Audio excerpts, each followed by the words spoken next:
오늘도 하나님의 말씀을 사모하며 주님의 거룩한 성전에 나오신 여러분을 주님의 이름으로 사랑하고 또 주님의 이름으로 축복합니다. 다시 한번 좀 인사해 주시죠. 사랑합니다. 축복합니다. 오늘 함께 계신 본문의 말씀 데살로니가전서 2장 1절로 8절 말씀을 중심으로 해서 우리 속회공까지의 43가의 말씀입니다. 복음의 열매를 맺는 길이라는 그러한 말씀의 제목으로 여러분과 함께 말씀의 은혜를 나누고자 합니다. 데살로니가 교회를 향한 오늘 또 이제 지난주에 이어서 두 번째 말씀으로 여러분과 함께 말씀을 나누겠는데요.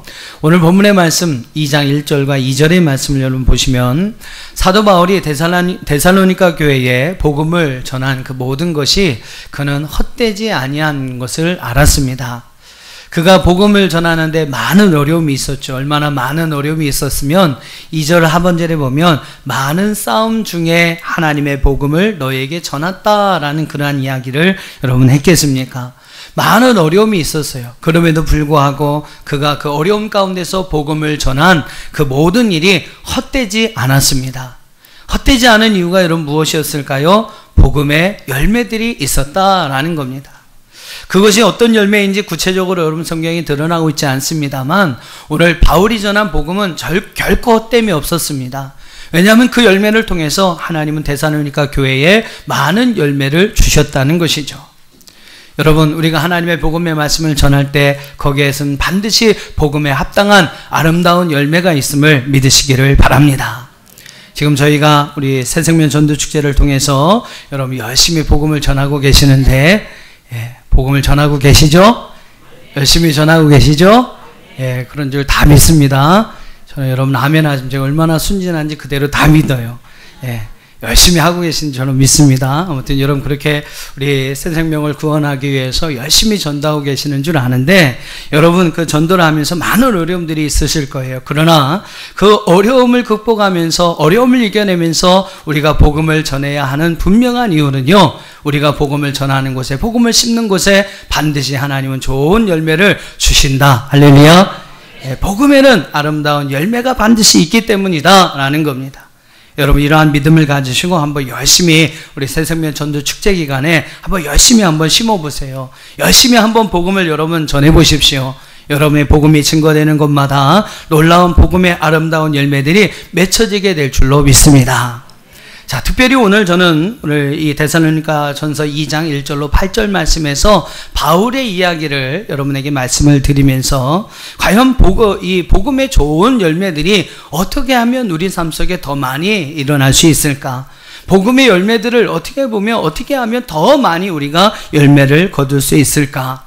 오늘 바울의 이야기가 하나의 오늘 우리 전도에 좋은 열매를 맺는 모델이 되길 원하고 오늘 여러분 이 바울의 이야기를 통해서 여러분 좋은 열매를 맺는 방법들을 배우셔서 여러분 복음이 전파되는 곳마다 복음의 아름다운 결실들이 풍성하여지기를 주님의 이름으로 축원합니다. 저는 복음의 열매를 많이 맺었던 좋은 열매를 맺었던 이 바울의 이야기를 5가지로 여러분에게 말씀을 드리려고 합니다. 첫째로 바울은요 오늘 본문의 말씀 2절 말씀에 보면 그는 자신이 복음을 전할 때에 하나님을 힘입어서 전했다라고 그는 말씀하고 있습니다. 복음을 전할 때 사도 바울은요 하나님을 힘입어서 전했다라는 거예요. 오늘 본문의 말씀 2절을 여러분 한번 같이 읽어보도록 하겠습니다. 본문의 말씀 2절입니다. 시작.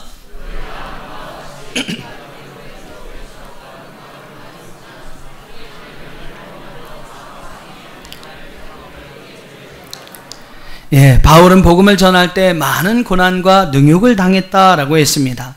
그러나 여러분 그런 싸움 중에서도 그는 하나님을 힘입어서 복음을 너희에게 전할 수 있었다라고 이야기를 합니다. 그리고 그 모든 방해와 모든 싸움을 이겨내고 복음을 전할 수 있었던 이유 중에 하나는 바로 하나님을 힘입었기 때문이다 라고 말씀하고 있습니다. 힘입다라는 그 헬라어 단어는 팔레시아흐라는 나조라는 그러한 단어로 써져 있는데요. 이 말은 어떠한 영적인 일과 행실에 있어서 확신하다, 또 어떤 것을 담대히 말하다, 설교하다라는 의미를 가지고 있습니다. 즉 바울은요 고난과 능용 속에서도 확신을 가지고 담대하게 복음을 말했다라는 것이죠. 바로 여러분 그가 그렇게 할 수 있었던 이유가 무엇입니까? 바로 하나님의 능력을 힘입었어요. 성령의 능력을 힘입었을 때 그는 이렇게 담대하게 복음을 전할 수 있었고, 그가 복음 전할 때마다 복음의 열매들이 맺혀질 수 있었다라는 겁니다. 여러분, 복음은요 우리의 말과 지식으로 전하는 것이 아닙니다.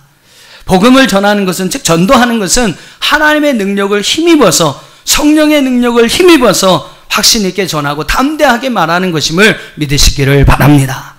여러분, 복음의 열매가 맺혀지기를 원하신다면 우리는요 성령의 능력을 힘입어야 돼요. 하나님의 능력을 힘입어야 됩니다. 그리고 여러분, 그 능력을 힘입어서 우리가 복음을 전해야 거기에 복음의 아름다운 열매가 맺혀지게 된다는 것이죠. 사도행전 2장에 보면 성령 강림의 역사가 나타나는데, 이 성령 강림의 그러한 역사를 통해서 베드로의 삶은 앞뒤가 너무나 달라지게 됩니다.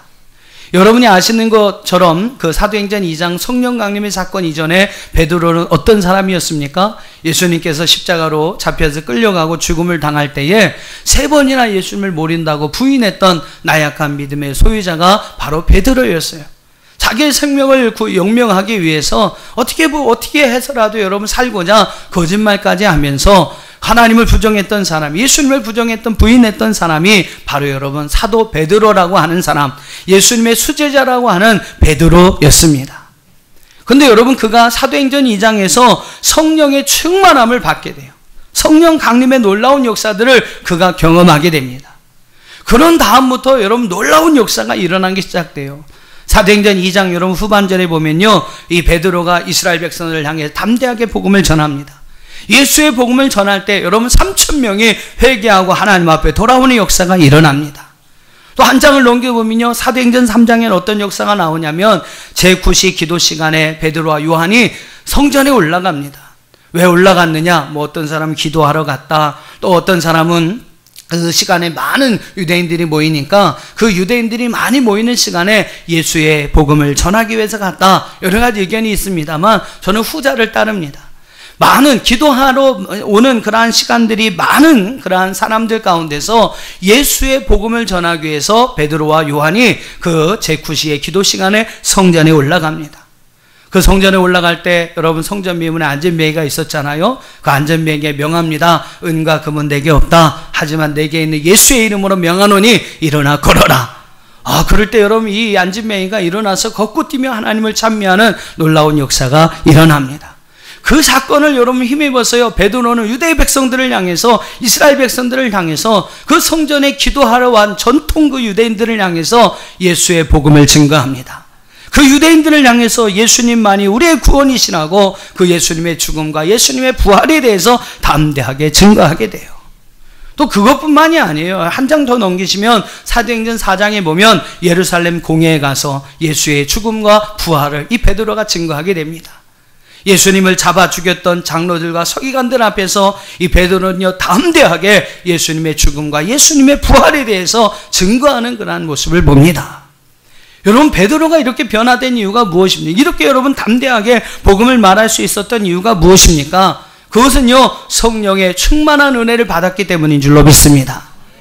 성령을 경험한 이유와 이전의 베드로의 모습이 너무나 다르다라는 것이죠.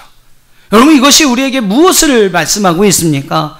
우리가 여러분 담대하게 복음을 전하고 그 복음을 통해서 좋은 열매가 맺혀지길 원한다면 오늘 우리는 하나님의 능력을 힘입어야 한다. 할렐루야. 성령의 능력을 힘입어야 한다라는 사실을 바로 베드로를 통해서 우리에게 분명하게 전해주고 있는 것입니다. 여러분, 복음을 전하기를 원하고 또 여러분 그 복음의 아름다운 열매가 있기를 원하신다면 할렐루야, 여러분 하나님의 능력을 힘입으시기를 바랍니다. 성령의 능력을 힘입으시기를 바랍니다. 아니, 한번 좀 믿어봐. 우리 목사님 요새 들 볶아서 죽겠어. 한번 좀 교회 와봐. 여러분, 그렇게 하시는 전도하고요, 안 믿으면 안 돼. 천국이 있어, 지옥이 있어. 예수 믿고 천국 가야 돼. 안 믿으면 지옥 가. 지옥 가면 안 돼. 반드시 예수 믿고 구원받고 천국 가야 돼. 여러분, 확실히 증거하는 것은 달라요. 예수님만이 우리의 길이요 진리요 생명이야. 그분으로 말미암지 않고는 아버지께로 갈 자가 없어. 여러분, 이렇게 복음을 담대하게 증거하는 것은 천지차이입니다. 한번 가보자 이거 하고 여러분 담대하게 복음을 전하는 거하고는요 천지차이입니다. 이런 여러분 확신과 이러한 담대함이 어디에서 나올 수 있느냐? 바로 우리가 하나님을 힘입었을 때, 오늘 2절의 말씀과 같이 오늘 여러분이 바울이 하나님을 힘입어서 복음을 증거했던 것처럼 여러분 성령의 능력을 힘입어서 우리가 복음을 전할 때 그 복음의 아름다운 열매가 맺혀지게 될 줄로 믿습니다. 두 번째로 4절의 말씀 보면 바울은요, 복음을 전할 때에 오직 하나님을 기쁘시게 하려는 마음을 가지고 전했다라는 거예요. 여러분 복음 전할 때 누구를 기쁘시게 하고자 합니까? 복음을 전하는 자를 기쁘시게 하는 건가요? 아니면 복음 전하는 여러분이 기뻐하기를 원하시나요? 아닙니다. 여러분 복음을 전할 때 우리가 무엇보다 생각해야 하는 것은 오늘 4절의 말씀처럼 바울의 이야기처럼 하나님을 기쁘시게 하려는 마음이 있어야 할 줄로 믿습니다. 우리 4절의 말씀을 한번 같이 읽어보겠습니다. 본문의 4절입니다. 시작.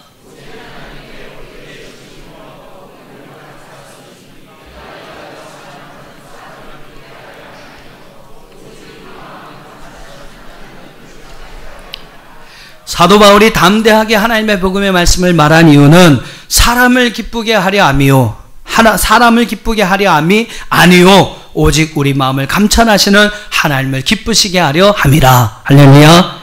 바울은요, 사람이 아닌, 자신을 아닌, 그 누구도 아닌 하나님을 기쁘시게 하기 위해서 애를 썼다라는 것이죠. 사람의 기쁨을 위한 일이었다면 아마 그토록 그러한 고통 속에서도 이 복음에 대해서 헌신할 수 없었을 것입니다. 그러나 여러분 바울은요, 하나님을 기쁘시게 하기 위해서 이 복음을 전했습니다. 그렇기 때문에 그는 정말로 순교의 위험이 그 앞에 왔습니다만 또 순교할 때까지 그리스도의 귀한 복음의 말씀을 증거할 수가 있었던 것이죠. 사랑하는 여러분, 우리가 전도해서 그 영혼이 하나님 앞에 돌아오면, 잃어버린 그 영혼이 하나님 앞에 돌아오면 가장 기뻐하시는 것이 바로 하나님이심을 믿습니다. 우리는요, 사람을 위해서가 아니라 그 하나님을 위해서, 그 하나님을 기쁘시게 해드리기 위해서 이 복음 전하는 일을 해야 한다라는 것이죠. 누가복음 15장의 말씀을 보면 여러분이 잘 아시는 세 가지 비유의 말씀이 나옵니다. 누가복음 15장 말씀을 한번 이렇게 여러분 한번 펴보세요. 한번 이렇게 눈으로 여러분 읽어보셨으면 좋겠습니다. 누가복음 15장 말씀에 보면 잃어버린 영혼을 찾아 구원하는 것에 대한 하나님의 마음을 우리에게 잘 알려주는 세 가지의 중요한 비유의 말씀이 나옵니다. 첫 번째 나오는 비유의 말씀이 무엇이냐면 바로 잃은 양을 찾는 비유에 관한 말씀이에요. 잃어버린 양을 찾는 한 목자의 이야기가 오늘 15장의 첫 번째 비유의 말씀으로 기록되고 있습니다. 누가복음 15장의 첫 번째 말씀으로 기록되고 있어요. 어떤 사람이 양 100마리를 가지고 있습니다. 근데 한 마리를 잃어버린 거예요. 그럼 이 목자는 99마리를 우리에 가둬두고 들로 산으로 바다로 그 한 마리 잃어버린 양을 찾기 위해서 떠나갑니다. 길을 나섭니다. 그러다가 여러분 그 잃어버린 양을 찾게 돼요. 얼마나 기쁘겠습니까? 그 잃어버린 양을 어깨에 짊어매고 집으로 돌아와서 그는 큰 잔치를 배설합니다. 이웃을 불러다가 함께 기뻐하였다라고 성경은 증거하고 있어요. 그 다음에 나오는 비유가 무엇입니까? 잃어버린 드라크마의 비유라고 하는데 잃어버린 동전에 관한 비유입니다. 어느 여자가 10드라크마를 가지고 있었는데 동전 10개를 가지고 있었어요. 근데 그 동전 하나를 잃어버렸습니다. 그럼 어떻게 합니까? 그 동전, 잃어버린 동전을 찾기 위해서 그 등불을 들고 밤새 등불을 켜서 그 잃어버린 동전을 찾는 거예요. 평소에는 별로 청소도 안 했을 것 같은데 막 그때는 막 집안을 온통 막 쓸어가면서 잃어버린 동전을 찾습니다. 그러다가 그 동전을 찾아냅니다. 그 기쁨이 얼마나 컸던지 이 여인은요, 이웃과 벗을 불러다가 그 기쁨을 함께 나누는 그러한 시간을 같이 보내게 됩니다. 세 번째 비유는 뭐예요? 잃어버린 탕자의 비유에 관한 말씀입니다. 둘째 아들이 아버지 유산을 받아가지고 집을 나가버렸어요. 먼 나라에 가서 그냥 허랑방탕 생활을 하다가 그 아버지 유산으로 받고 왔던 그 재산을 다 낭비합니다. 그리고 전전긍긍하다가 아버지의 품을 그리워하면서 다시 아버지의 집으로 돌아가게 되죠. 그 아버지는 비록 자신을 스스로 떠난 못된 아들입니다만 잃어버린 내 아들이 돌아왔다고 기뻐합니다. 제일 좋은 옷을 내어다가 입히고요, 손에 가락지를 끼워주고 발에 신을 신겨줍니다. 그리고 살찐 송아지를 잡아가지고 이웃 동네 주민들을 불러다가 축제를 냅니다. 내가 죽었던 내 아들이 다시 살아왔다, 내가 잃어버렸던 내 아들을 다시 찾았다 하면서 여러분 기뻐하고 즐거워하는 그런 모습이 바로 잃어버린 탕자에 관한 비유의 말씀입니다. 여러분, 이 세 가지 비유가 우리에게 하고 싶은 말씀이 무엇일까요? 우리 한번 누가복음 15장 10절을 한번 읽어보겠습니다. 누가복음 15장 10절 같이 읽습니다. 시작. 내가 너희에게 이르노니 이와 같이 죄인한 사람이 회개하면 하나님의 사자들 앞에 기쁨이 되느니라. 할렐루야. 천하보다 귀중한 그 한 영혼이 하나님 앞에 돌아오는 것, 멸망의 길을 향해 달려갔던 그 한 사람이 회개하고 돌이켜서 하나님 앞에 돌아와 새로운 생명을 얻는 것, 여러분 그것이 하나님 앞에 사자들 앞에서 기쁨이 되었다라고 성경은 말씀하고 있습니다. 잃어버린 양을 찾은 그 목자의 마음이, 잃어버렸던 동전을 찾았던 그 여인의 마음이, 돌아온 탕자 그 아들을 다시 맞이하는 아버지의 마음이 바로 잃어버린 한 영혼을 찾는 하나님의 마음이라는 거예요. 그토록 여러분 하나님은 그 영혼 찾는 것을, 오늘 우리를 통해서 한 영혼이, 한 생명이 하나님 앞에 돌아오는 것을 기뻐하신다는 것입니다. 사도 바울은 바로 그것을 통해 하나님을 기쁘시게 하기 위해서, 여러분 영혼 구원의 그 복음을 통해서 하나님을 기쁘시게 하고자 하는 그런 마음에서 이 복음을 열심히 증거하게 됩니다. 오늘 우리에게도 이러한 사도 바울 같은 마음이 있기를 주의 이름으로 축원합니다. 여러분 복음 전파를 통해서 가장 기뻐하실 하나님을 떠올려 보시길 바랍니다. 우리의 복음 전파를 통해서 한 영혼이 하나님 앞에 돌아올 때 가장 기뻐하고 가장 행복해 하실 여러분과 하나님의 마음을 기억하시면서 여러분 이 바울과 같이 하나님의 기쁨이 되기를 원하는 마음으로 열심히 복음 전파에 대한 사명을 감당하는 저와 여러분이 될 수 있기를 주의 이름으로 축원합니다. 이러한 목적을 가지고 이러한 마음으로 여러분 복음을 전파할 때 오늘 우리 안에 복음의 열매들이 맺혀질 수 있다라는 것입니다. 세 번째는 6절의 말씀을 한번 봐보세요. 6절의 말씀에서, 오늘 데살로니가전서 2장 6절의 말씀에서 사도 바울은 복음을 전하는 또 하나의 목적을 이야기합니다. 그것은 뭐냐면 바로 하나님의 영광을 구하고자 한다라는 겁니다. 하나님의 주시는 영광을 얻기 위해서 오늘 이 바울은 복음을 전했다라고 말씀하고 있어요. 자, 우리 6절 말씀을 한번 같이 읽어보겠습니다. 데살로니가전서 2장 6절입니다. 시작.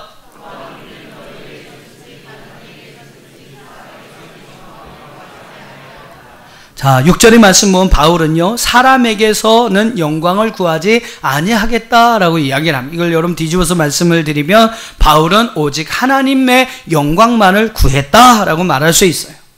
사람의 인기나 여러분 사람의 영광이나 사람의 명예 따위를 구하지 아니하고 오직 하나님의 영광만을 구하였던 자가 바로 여러분 바울이었다는 것이죠. 바울은 그런 마음으로 복음을 전했어요. 그러니까 여러분 거기에 복음의 아름다운 열매들이 맺혀질 수 있었다라는 겁니다. 복음을 전함으로 우리가 얻게 될 하나님의 영광이 있음을 믿으시기를 바랍니다. 할렐루야. 이거 여러분 확신해야 합니다. 이거 확신을 가지셔야 돼요. 우리가 여러분 복음 전하면 그 복음 전함을 통해서 하나님의 영광을 얻게 된다는 사실, 하나님의 영광을 받게 된다는 분명한 사실을 여러분 믿으시기를 바랍니다. 요즘 제일 많이 우리가 나누는 말씀이 다니엘서 12장 3절일 거예요. 많은 사람을 생명의 길로, 옳은 길로 돌아오게 하는 자는 하늘의 스타가 될 것이다. 할렐루야. 하늘의 별과 같이 영원히 빛날 것이다 라고 성경은 분명히 말씀하고 있어요.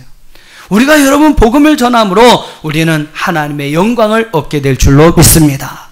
바울은 그거에 대한 분명한 확신이 있었어요. 그 사실에 대한 분명한 확신이 있었습니다.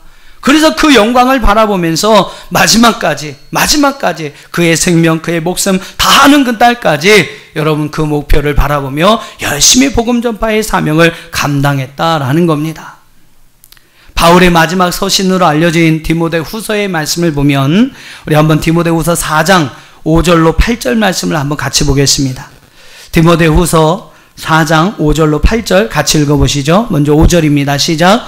그러나 너는 모든 일에 신중하여 고난을 받으며 전도자의 일을 하며 내 직무를 다하라. 바울이 디모데에게 하는 말씀입니다. 너는 전도자의 일을 해라. 그러면서 내 일을 잘 감당해라. 6절 자기 일을 이야기합니다. 6절 시작. 전제와 같이 내가 벌써 부어졌고 나의 떠날 시각이 가까웠도다. 이제 바울에게 주어진 그 생명의 기간이 얼마 남지 않았음을 바울은 아는 것이죠. 그러면서 자기의 과거를 회상합니다. 7절 8절 계속해서 읽어보겠습니다. 시작.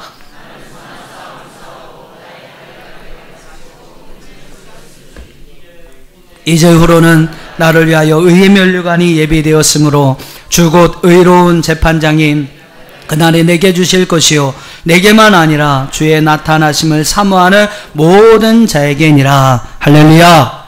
예, 바울이 여러분 마지막까지 선한 싸움을 싸줄 수 있었던 이유, 마지막까지 그가 달려갈 길을 마치지 아니하고 열심히 믿음 지키면서 달려갈 수 있었던 이유는요, 나를 위하여 이후에 의의 면류관이 예비되어 있느니라. 할렐루야.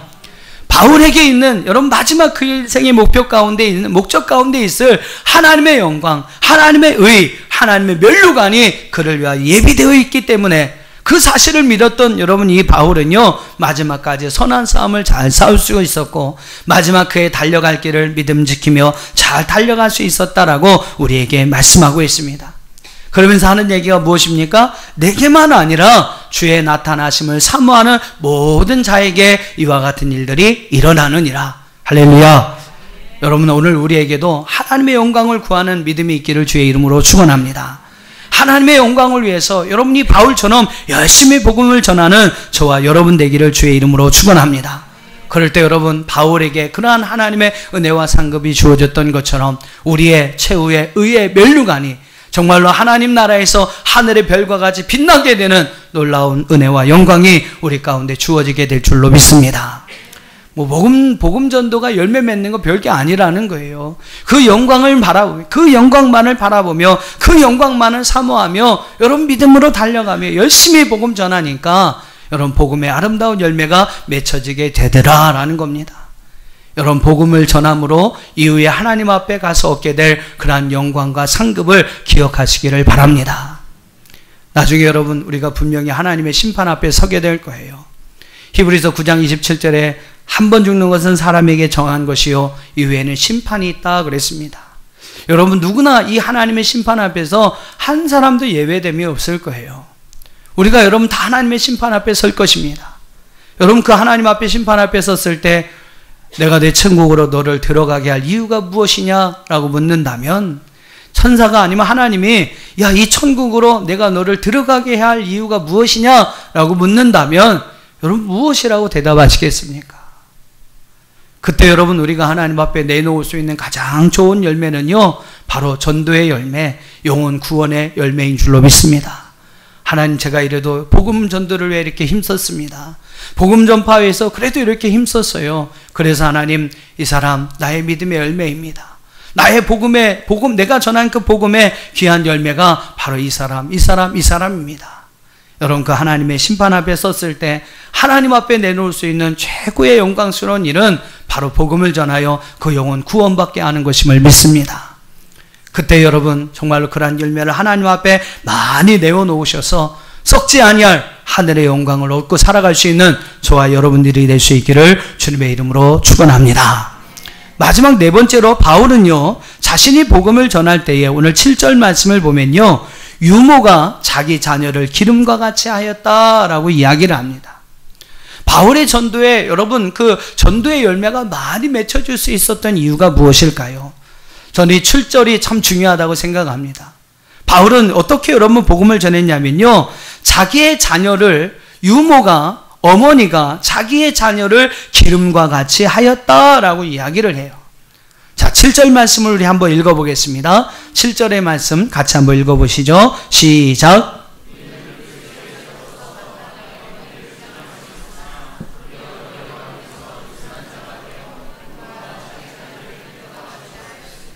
바울은 복음을 전할 때 어떤 마음으로 복음을 전했냐면 유모가 자기 자녀를 기름과 같이 하였다라고 말씀하고 있어요. 저는 이것이 복음의 열매, 바울이 복음의 열매를 많이 맺을 수 있었던 중요한 방법이었다고 생각을 합니다. 그러니까 여러분 저와 여러분도 마찬가지예요. 여러분 복음을 전하고 전도하실 때 어떤 마음으로 그 전도 대상자를 정해야 하냐면 어머니가 자기 아이를 낳고 기르는 것 같은 그러한 마음으로 그 전도 대상자를 대해 주어야 한다라는 겁니다.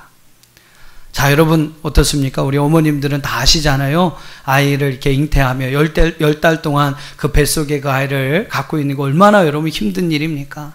그러면서 그 아이를 낳죠. 해산의 어떤 수고를 통해서 그 아이를 낳습니다. 그럼 이제 낳으면 자기 혼자 다른 짐승들처럼 그냥 자기 혼자 잘 자라나야 되잖아요. 근데 사람은 안 그래요. 그냥 태어나서 이렇게 태어나면 그 빗덩어리를 또 그냥 어머니가 온갖 희생과 정성을 다해서 사랑을 다해서 다 키워놉니다. 그렇죠? 뭐 시도 때도 없이 울잖아요. 밥 달라고. 그건 막 자다 말고도 막 비몽사몽간에 일어나서 먹여야지. 어떡합니까? 먹여야지. 또 먹이면 그냥 뭐 시간 안 가리고 그냥 또 막 싸요. 예. 그럼 또 막 그걸 다 치워줘야 하지 않습니까? 어머니 사정 안 봐줘요. 저도 와이프 이렇게 우리 아이 키울 때 보면 어떤 일이 있냐면 이제 싸갖고 이제 기저귀를 가려주려고 하는데 또 한 푸대기를 쫙 싸놓는 거예요. 그럼 막 이불이 또 막 이렇게 다 돼가지고 또 이불 빨래 하느냐고 또 고생하고, 저도 낳을 때 그 해산의 고통, 또 그 갓난 아이를 키울 때의 그 고통들을, 그 어떠한 수고들을 다 봤기 때문에 알죠. 근데 여러분, 우리가 복음을 전해서 한 영혼을 여러분 구원해서 이렇게 여러분 그 영혼을 양육하기가 이 과정과 같다라는 거예요. 어머니가 그 아이를 낳고 해산해서 여러분 그 아이를, 그 갓난쟁이 핏덩어리를 키우는 것 같은 그러한 수고가 필요한 것이 바로 여러분 전도와 양육이다라는 거예요.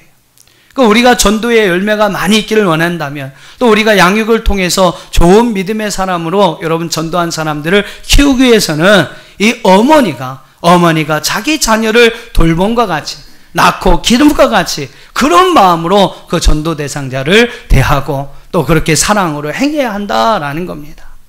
그것이 저는요, 한 사람이 믿지 않는 사람을 구원하여서 또 그 사람이 믿음의 장성한 분량에까지 성장할 수 있도록 잘 양육하고 전도할 수 있는 최고의 좋은 방법이 저는 7절의 말씀과 같다라고 이야기를 합니다. 즉 유모가 자기 자녀를 기름과 같이 그런 마음으로 여러분 우리가 전도해야 하고요. 그래서 그 알을 낳아야 합니다.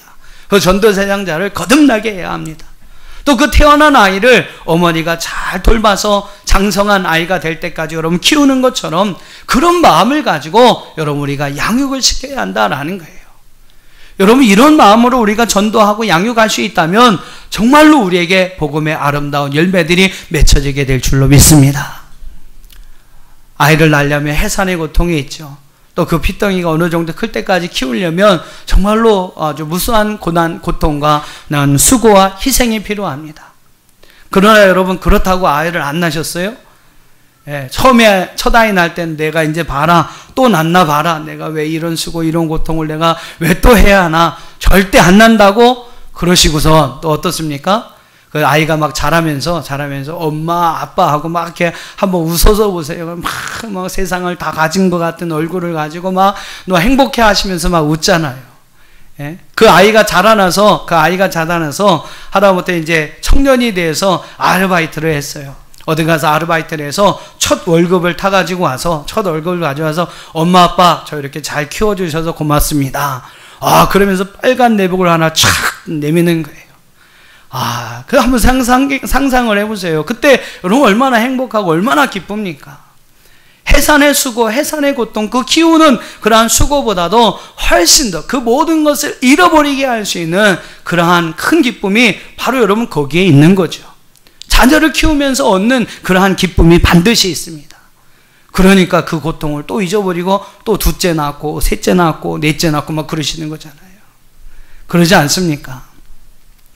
여러분 바울도 바로 그런 마음으로 오늘 전도하고 그런 마음으로 교회를 세우고 그런 마음으로 오늘 성도들을 양육하고 하나님 말씀으로 가르쳤던 것이죠. 그럴 때 여러분 그 안에 아름다운 전도의 열매들이, 복음의 열매들이 맺혀지게 된 줄로 믿습니다. 여러분 분명히 기억하세요. 유모가 자기 아이를 기름과 같이, 오늘 이러한 마음으로 여러분 우리가 전도와 양육을 위하여 힘쓸 때 하나님 오늘 우리를 통해서 복음의 아름다운 열매들을 맺게 하여 주실 줄로 믿습니다. 마지막 5번째로 오늘 8절의 말씀 보면요, 바울은 자신이 복음을 전할 때에 목숨까지 주려는 사랑의 마음으로 그 모든 일을 행하였다라고 말씀하고 있습니다. 목숨까지 내어주려고 하는 그러한 사랑의 마음을 가지고 그는 전도와 양육의 일을 위하여 힘썼다라고 말씀하고 있어요. 8절 말씀을 여러분 한번 읽어보겠습니다. 8절 말씀입니다. 같이 읽어보시죠. 시작.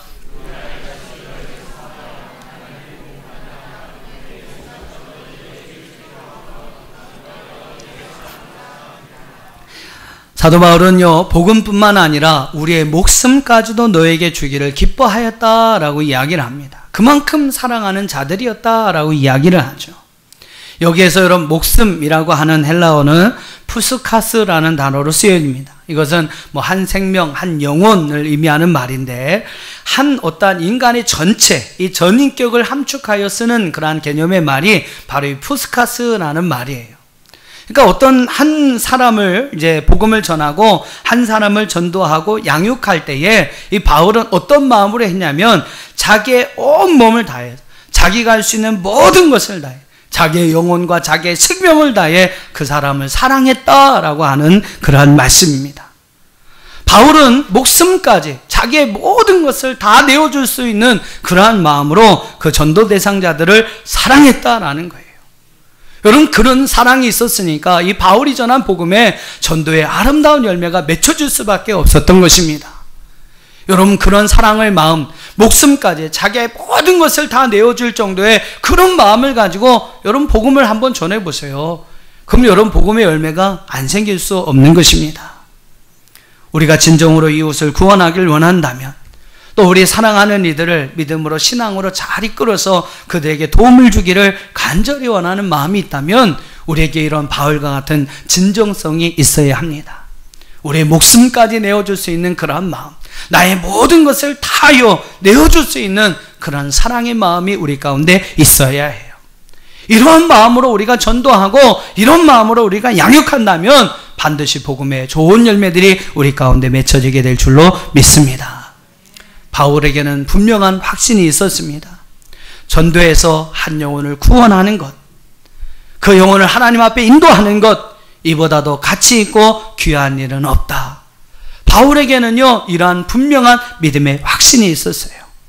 정말로 이 일은 자기의 생명, 자기의 모든 것을 다 내어놓고 할 만큼 귀중한 일이라는 분명한 믿음의 확신이 그에게 있었습니다. 그렇기 때문에 여러분, 이 일이 가능했던 거예요. 그렇기 때문에 여러분 이와 같은 복음의 열매들이 그의 삶 속에 맺혀질 수가 있었다라는 겁니다. 오늘 우리에게도 그런 확신이 있기를 바랍니다. 하나님 앞에 복음을, 많은 세상의 사람들에게 복음을 전하여 그들을 하나님 앞에 인도하는 것, 한 영혼을 구원하는 것, 여러분 이보다 더 가치 있고 이보다 귀한 일은 없습니다. 하나님 앞에서 또 여러분 이후에 우리가 하나님의 심판 앞에서 이보다 더 값지고 이보다 더 귀한 일은 없을 거예요. 바울과 같이 여러분 분명한 이러한 믿음의 확신이 저와 여러분 가운데 있기를 주의 이름으로 축원합니다. 그리고요, 이 일은요, 바울이 가졌던 그 확신과 같이 자기의 생명을 다 내어주고도 해야 할 만한, 자기의 모든 생명을 다 내놓고도 할 수 있을 만한 그러한 일이라는 사실을 오늘 분명히 여러분 믿으시기를 바랍니다. 이러한 믿음의 확신을 가지고 우리가 이런 복음 전파의 귀한 사명을 위하여 나갈 때에 하나님은 오늘 우리를 통해서 전도의 아름다운 열매들 많이 맺게 하여 주실 줄로 믿습니다. 오늘 바울이 여러분 그랬던 것처럼 오늘 여러분에게도 이러한 믿음과 이러한 마음이 있어서 오늘 여러분을 통해서 복음의 아름다운 열매들이 풍성하게 맺혀줄 수 있기를 주님의 이름으로 축원합니다.